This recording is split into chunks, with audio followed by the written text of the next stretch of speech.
Yeah, we're talking about GDPR in the post-Brexit landscape, so I'm going to talk about what's changed since we left the EU, because it has brought about some changes. Um, so we're going to talk a bit about dual regulation and the requirement for EU and UK agents, changes to cookie bars, the age appropriate design code, also known as the Children's Code, the UK government consultation that's been carried out and where that seems to be going, and then some latest changes since January this year, and then what do you need to do? Begin with, when did it change? Because everybody thinks it was the 1st of January 2021, but it wasn't actually. In UK time, it was 11 o'clock on the 31st of December 2020, because obviously European Central Time is an hour ahead of us. So it actually changed for us at 11 o'clock UK time. Doesn't really matter too much, except any data which you've collected after 11 o'clock on the 31st of December 2020 falls under UK GDPR, as opposed to falling under EU GDPR. But you might have situations where you actually fall under both. And if you meet those criteria, then you need to comply with both EU GDPR and UK GDPR. And you may need to have an EU agent or indeed a UK GDPR agent if you're based in the EU. So if you're based in the UK, you don't attract any sales from within the EU, and you've only got clients and staff within the UK, then things are fairly simple because you only need to comply with UK GDPR. But if you're based in the UK, attract sales in the UK and within the EU, and you only have a place of business within the UK, then you need to comply with UK GDPR and EU GDPR. And that means you need to appoint an EU GDPR agent. An EU GDPR agent can be anyone with a business in the EU. So why do you need the agent? Because the agent acts as the interface between you and the EU regulator in whichever country that agent is based. And I normally recommend my clients to two agents that I know in either Ireland, the Republic of Ireland, or in the Netherlands, for the simple reason that they both speak fluent English, so it makes things really easy.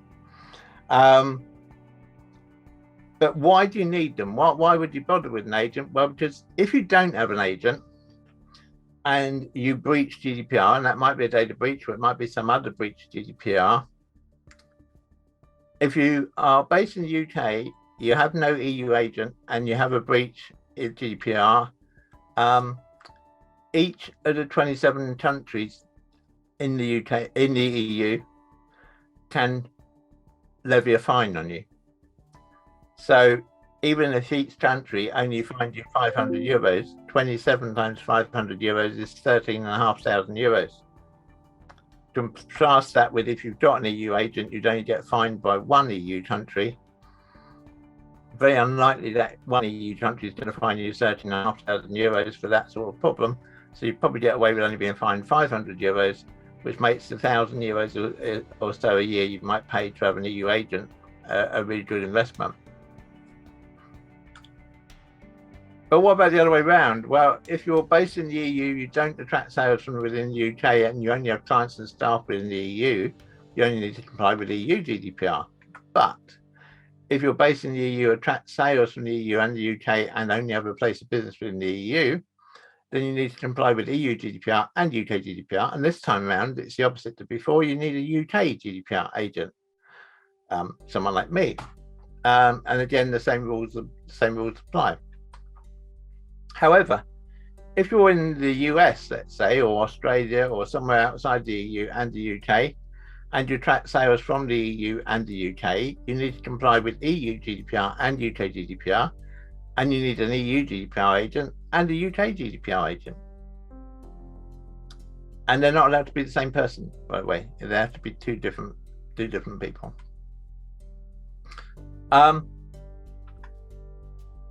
Changes to cookie bars is the next thing I want to talk about. You'll probably be familiar with cookie bar. It comes at the bottom of the screen and it says this website uses cookies. If you're happy, click here. If you're not happy, click here. Or if you want to change which cookies it sets, click here normally. What lots of sites do is that actually, if you click away from that landing page using the menu at the top to a different page, that cookie bar just disappears, and you haven't clicked on any of the buttons on the cookie bar. It's just gone.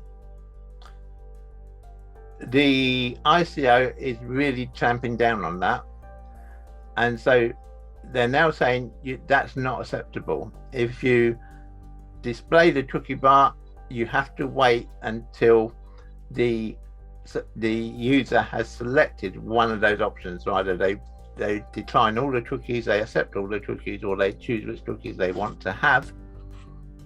And so if they navigate away to a different page but they haven't clicked on that bar yet, you've got to put that bar there again, and that bar has to stay there until they've chosen one of those options. And they're getting really quite heavy on that, so it's really important that you do that. And then I want to talk about the Children's Code. The Children's Code came in on the 2nd of September last year. And the Children's Code is all about putting children first and making sure that what you're doing to their data is transparent to them and the content is age appropriate. What does that mean in practice? Well, it means you have two options. Either you can say nothing on our website is designed for children under the age of 16. And so we will just have a paragraph and it's set wording for the paragraph. We have a paragraph within our privacy policy that says our website's not designed for under 16s. If you are under 16, please don't use our website. But if you do want your website to be used by under 16s, you have to provide your privacy policy in a style and a language which a child of that age can readily understand. So if you have 7-year-olds using your website, then you need to write your privacy policy in a way that a 7-year-old can understand. And what we're still currently awaiting clearance from the ICO on is whether that privacy policy has to be in words, because personally I think for a 7-year-old, and indeed for some adults come to that, to be fair, it would be easier if the privacy policy was a cartoon rather than actually being lots and lots of words. But at the moment, there's not clearance on that. At the moment, it's just to be lots of words. So to come on to the government consultation, the government launched a consultation last year called Data: A New Direction. It closed on the 19th of November last year, and it proposed some fairly radical proposals to make UK GDPR lighter touch. One of the government ministers was quoted as saying, "We want to make the UK the Singapore of data."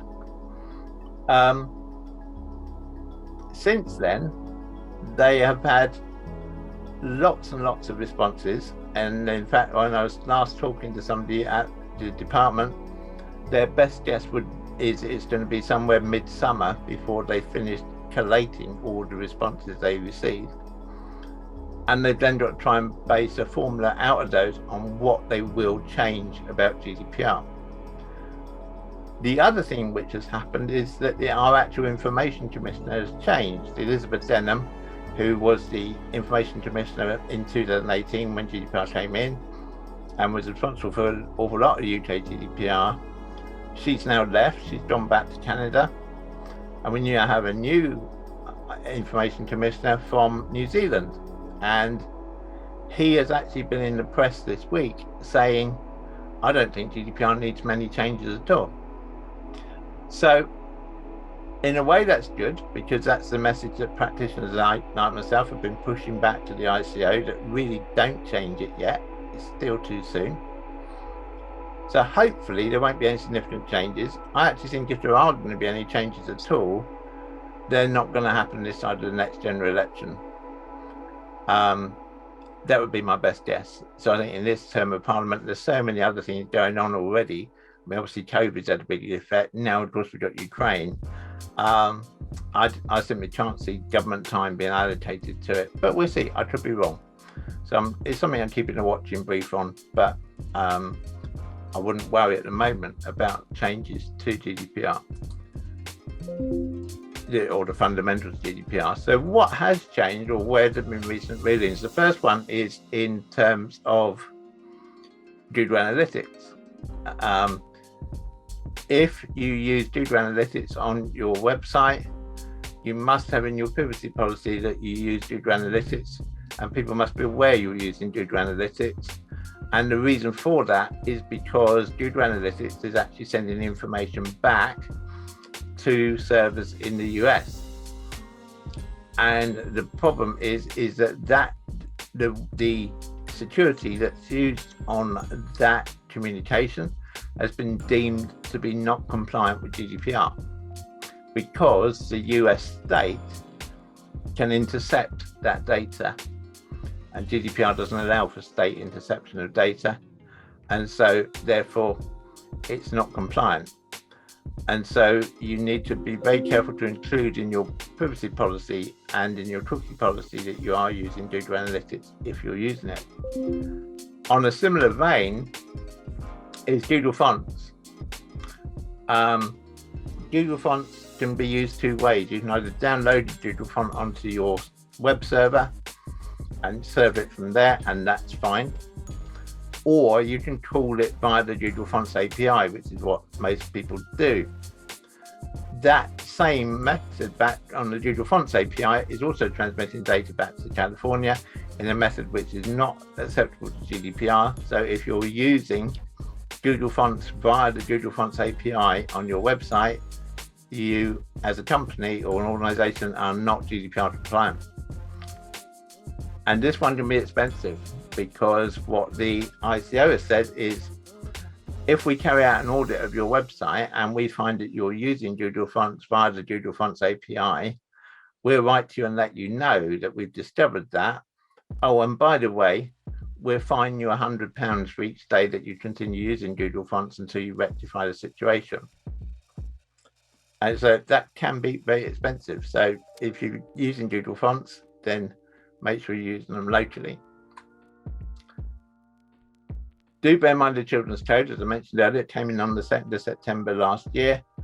So the sort of honeymoon period for that has now passed. So if you are serving data to children, make sure that you are compliant with the children's code. And I'm not going to go into it because in 10 minutes I could use now just to cover children's code. But please follow up with me if you want to know more about that. Make sure you have a data retention policy. So part of GDPR is that each piece of data has a data life. It's very important you have a policy that documents what those data lives are for different types of data that you hold, and that you have a process in place that means you're actually actioning that data retention policy. So if you say you won't keep it for 3 years, then make sure you've got a process in place, which means every 6 months, 3 months, you're going through the data, making sure you haven't got anything more than 3 years old. But a really important thing is to have the data retention policy in the first place, because there's a company in the Midlands who, within the last couple of months, got fined £10,000 solely because they didn't have a data retention policy. They had everything else, they were doing everything else absolutely correctly, but they didn't have a data retention policy, and that cost them £10,000. So get a data retention policy. If you're using energy monitoring or activity monitoring, again, this is something you need to think about, because on the face of it, you might think, well, that energy monitoring, activity monitoring, that's not GDPR, that's not personal information. That's what we thought when we started working with a company who currently are implementing energy monitoring towards being carbon neutral by 2030, which they've got set in their company prospectus as what they're planning to do. We thought, well, you can't identify an individual from that, can you? Until you realize that the sensors are recording 24 hours a day, and at night there's only one security guard in the building. Suddenly that's personal data, and so the energy monitoring data falls under GDPR. If you return to the office in a sort of hybrid environment, so maybe now as people are going back to the office, you're working part in the office, part at home, then the ICO is saying you need to carry out a data protection impact assessment. You need to assess how data has been affected by the fact people have been working at home and now they're working hybrid. How do you make sure there aren't two copies of data? How do you make sure data is kept up to date? If there is a correction, how do you make sure it's done in both sets?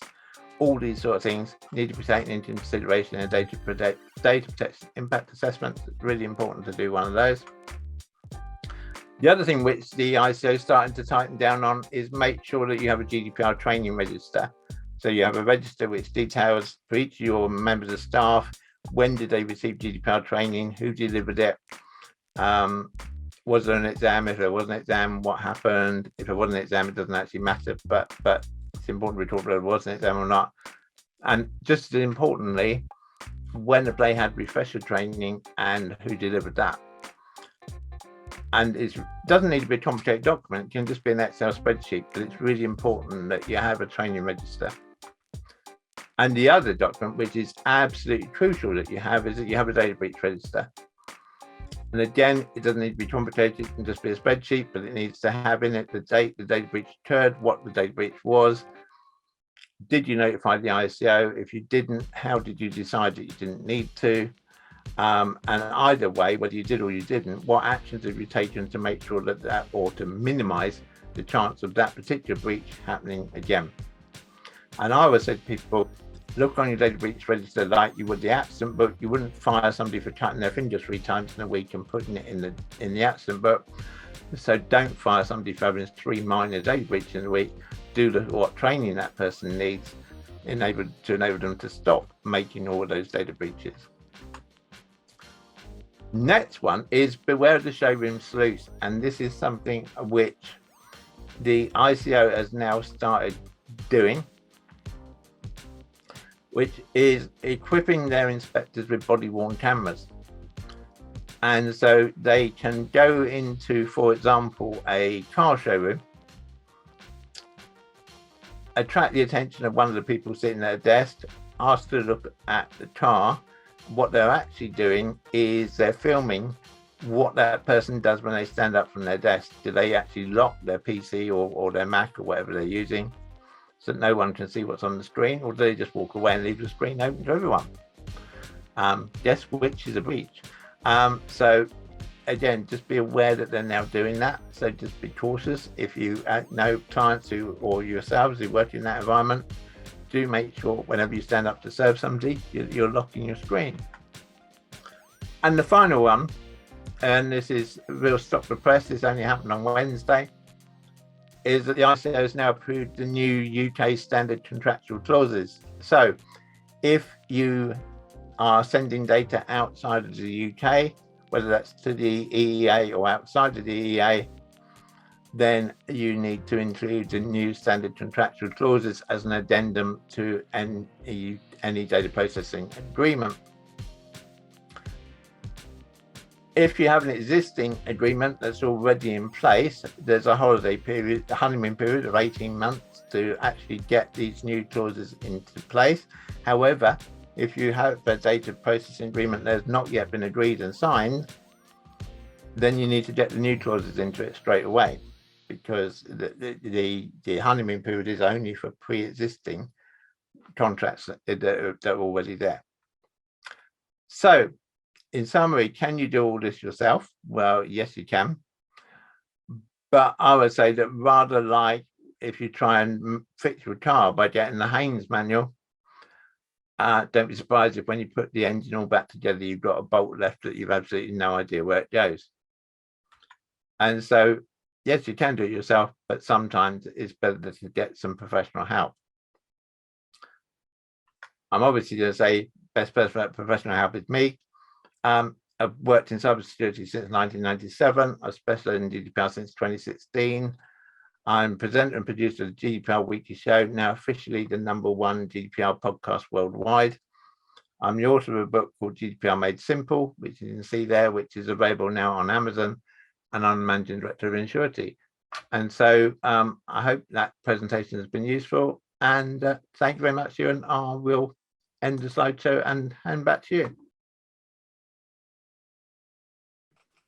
So yeah, thanks Keith for that. That was really, really insightful.